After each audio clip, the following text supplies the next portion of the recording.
No nii, lähme täna sellisesse kohta nagu Kaasikjärve raba. Ja lähme sinna põhjusega, sest üks kompanjon küsis, et mis seisus see Kaasikjärve raba on. Ja et pilt paremini ette tuleks, siis lähme ikka vaatame ja näitab teile ka. Kui see on suur Endla looduskaitseala, niisugune suur ala, siis Kaasikjärve raba jääb siia Endla järve külje peale. Meie oleme siin ja siis lähme siia Sinilauka juurde, et lähme vaatame, mis seisus see raba on.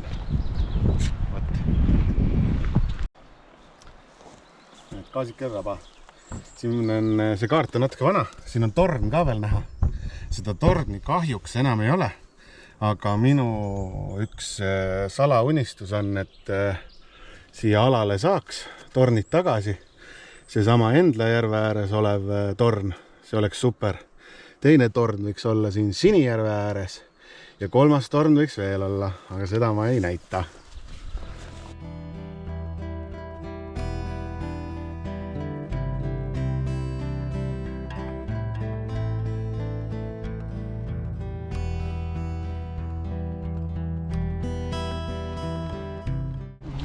Räägi. Mis ma räägin? Et lähen rappa. Niimoodi minnakse rappa. Vaatad üle kraabuga. Läheb.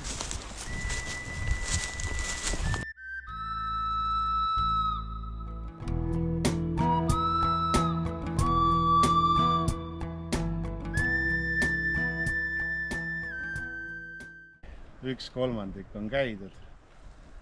Päris keeruline maastik.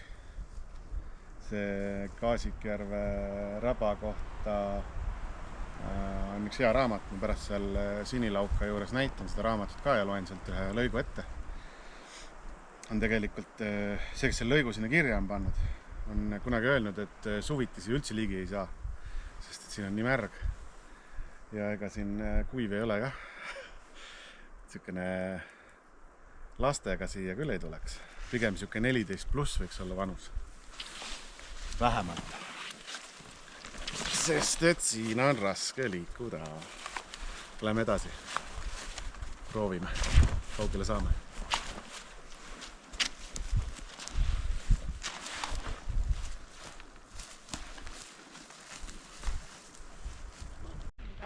Nagu see kadunud Peeter Risso ütleb. Ma olen õudne higistaja. Siin ka ikka higi jookseb. Muidugi super ilm on ka. Temperatuur ja muidugi öelda jah. Plussid.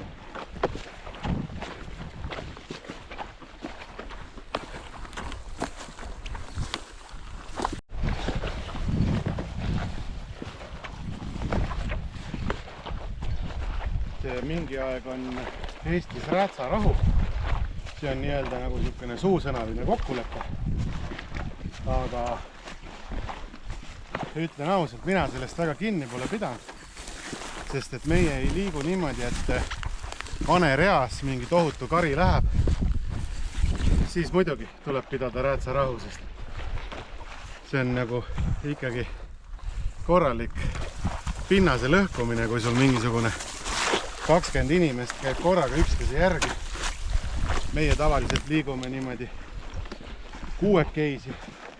Maksimum 12 keisi, aga üldiselt ikkagi igaüks valib oma raja ja liigume vaikselt tipa-tapa. Näiteks Männikjärve rabas seal korraldatakse palju räätsamatkasid ja seal on juba tekkinud niisugune konkreetne räätsarada. Tornist kui vaatate, siis lõuna pool on siis, see on silmaga kergesti eristatav. Aga räätsat on mõnus, soovitan raba peale ja raba kartma ei pea. Saab süüa ka. Outbound. Ja näed, üks tüüp viga. Siin niisugune lipakas, mis hoiab teda siin raami küljes. Niimoodi. Ja tavaliselt mul on tangid kaasas ja needid, et saab koha peal ära parandada, sest need, mis ma olen ära parandanud, need jäävad pidama. Originaal need pidama ei jää, lähevad katki niimoodi. Ja täna nagu muiste pole kaasas. Ei needi tange, ei neeti, mitte midagi, isegi mitte nipukaid. Nii et kui keegi seda videot näeb ja ma veel soo peal olen, siis saatke helikopter palun.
Jaa.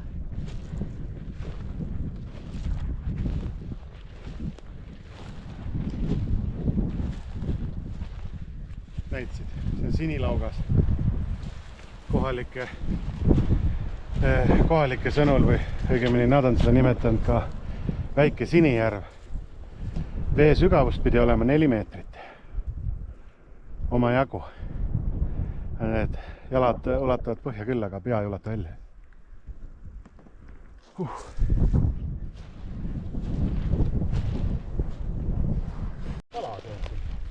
Kala, jah. Ei tea, ei usu. See on ikka kurat sääreluu. Jah.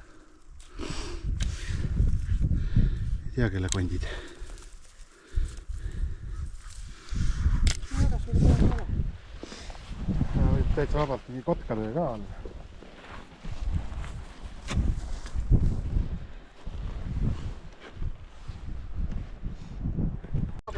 Klonk, klonk, klonk, klonk, klonk. Siuke raamat. Endla soostik. Tiit Leito on siia sisse pannud hulganisti pilte. Erinevad siis Endla looduskaitseala siis piirkonnad. Siin on kotka pesavõr. Loomadest, lindudest, siin on mõned pärandkultuuri objektid, vanad talud. Ja siia raamatusse on teksti kirjutanud, no mina nimetaks neid 2 viimaseks mohikaanlaseks siin Endla looduskaitsealal. Nimed neil on Katrin Möllits ja Kai Kimmel. Need olid veel siis need naisterahvad, kes ei tuginenud ainult oma haridusele, vaid ka praktikale. Mina arvan, et praegu looduskaitsel ongi too häda, et kõik on haritud inimesed, aga praktikat väga ei ole, sest et neid metsas väga tihti ei kohta. Seesama mingite metsiste alasi, mis nad juurde teevad, et teevad märgalasi juurde ja võime kunagi minna Undissaare kraavi pidi. Seal on hästi näha, kus RMK on teinud kõik tööd ilusti ära.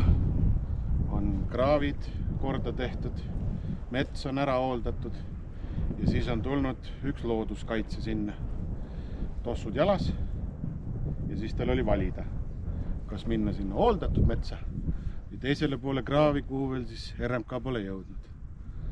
Võite 2 korda arvata, kuhu ta läks oma tossudega. Ikka sinna, kus on hooldatud mets. Siis pandi see ala kaitse alla, et seal on metsise pesitsusala ja metsisega on too värk, et metsis tahab mängu, metsis tahab, et metsas oleks häilud, et ta saaks seal ikka oma saba puhvitada ja möllata. Aga nüüdseks sellest alast on järgi mingisugune soperdis, kus on puud maha kukkunud ja ükski metsis seal ei ela ja ükski teine loom ka ei ela. Aga see selleks, näed, Kaasikjärve raba. Seesama, kus me oleme praegu. seesama on sinilaugas, see mis taamal paistab.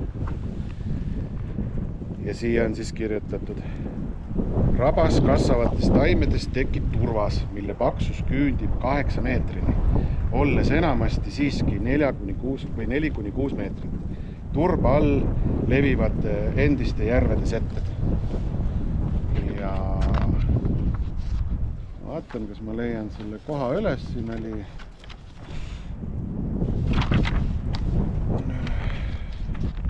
kuskil see järve kohta ka kirjutatud.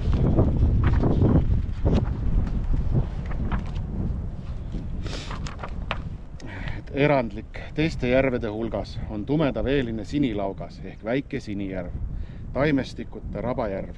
Õõtsuvad kaldad on turba sambla mätastest. Vesi on ligi 4 meetrit sügav. See on üks müstiline koht. Ma olen siin käinud kunagi ammu, aga suvel ei ole kunagi käinud. Sest siia ligipääs on hästi sükene kehva, eriti kui sul räätsad ka katki lähevad.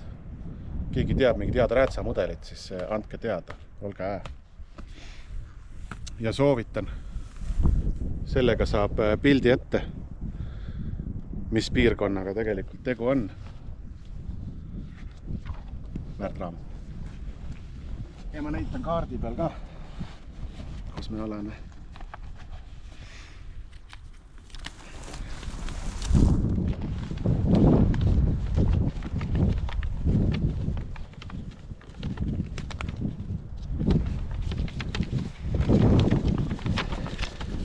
Kui me alustasime retke siit, kus auto jätsime, siis nüüd oleme siin Sinilauka ääres.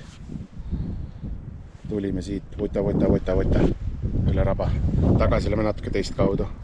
Lähme siia, proovime üles leida selle vana raja ja siin peab olema kuskil üks vana rada. Ja kui keegi tuleb ka Toomale, siis soovitan minge sealt Keskkonnaameti kontorist läbi. Seal on üks väga sõbralik naisterahvas teil vastas, kes oskab teile ka üht-teist rääkida selle kandi kohta ja mine tea, äkki on Keskkonnaametil veel kärped tegemata, siis antakse siukse voldikuid ka.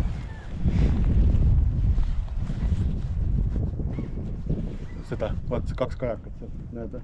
Mina näen.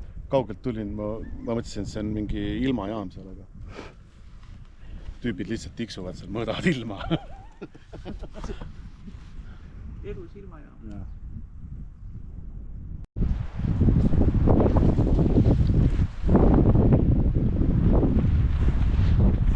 Mõrva paik. Siin peab ilmselgelt juba kättemaksu kontor sekkuma.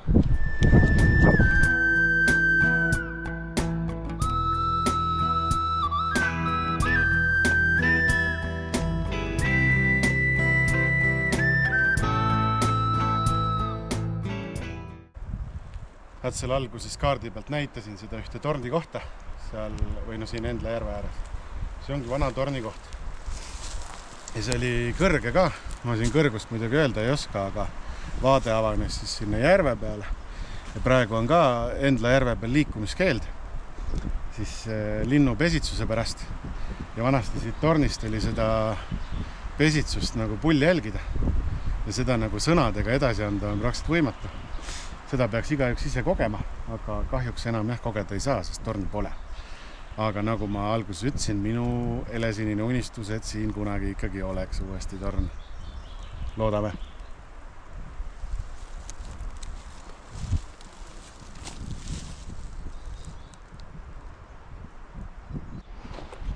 Siin on näha, palju see Endla järve veetase on langenud. Kui ma veel poisike olin või noorkotka eas, siis sai siin RMK majas käia igasuguseid hooldustöid tegemas ja nii ja naa. Ja siis oli, kui kevadeti siia tulime, siis vaata pääsi, kust puud lõpevad, see on niisugune järsak. Siiamaani oli vesi. See oli üks 20 aastat tagasi. Nüüdseks enam sellist veetaset Endla järve peal näinud ei ole. Ja see, miks see nii on, siis see oli üks Vaimastere mõisnik, kes siis selle praegu kanali lasi kaevata Endla järves siis algas ja läbi Raba, läbi Sinijärve ja sealt siis Põltsamaa jõkke, vana nimega Piive jõgi. Sellepärast see veetase ka ajapikku on nii palju langenud. Sinna Sinijärve äärde on küll ehitatud üks pais ette, aga jah, sellist veetaset, mis siin kunagi oli, sellist kindlasti meie silmad mitte kunagi nägema ei hakkagi.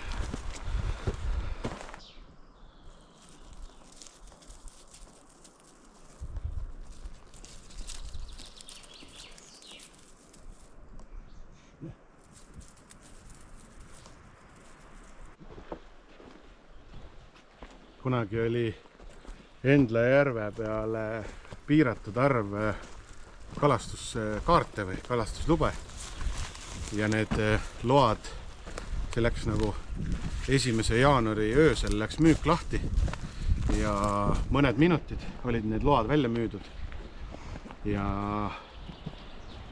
see nagu tekitas paljudes pahameelt, et ei saa kalale tulla siia. Nüüdseks on see nagu muutunud, kõik saavad tulla, kui on järve peal liikumiskeeld lõppenud, see oli, ma peast mäletan, 30 juuni, äkki, kindel ei ole, aga vist oli 30 juuni. Lõppeb ära see liikumiskeeld.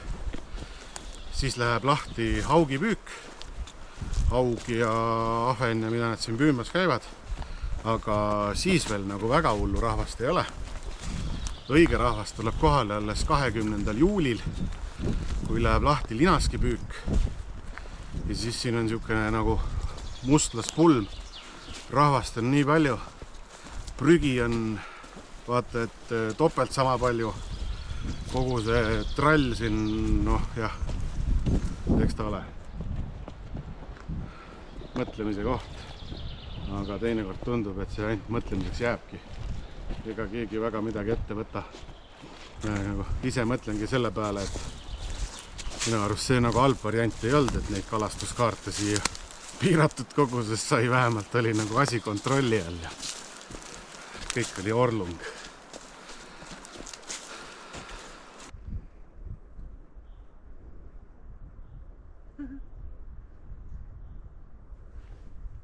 Konnaränne. No nii, tagasi siin. Läksime siis Raba peale siit nurga pealt, niimoodi prõuhti otse siia Sinilauka juurde ja siis tagasi tulime siit niimoodi kõmdi siia torni juurde ja siis mööda seda rada tagasi. Ühesõnaga, kui kedagi veel huvitab, et milline see Endla looduskaitseala üldse on, näete, siin on näha. See on üsna suur, circa 10 000 hektarit, erinevad sihtkaitsevööndid, kus meie ka käime, kus me matkasi korraldame.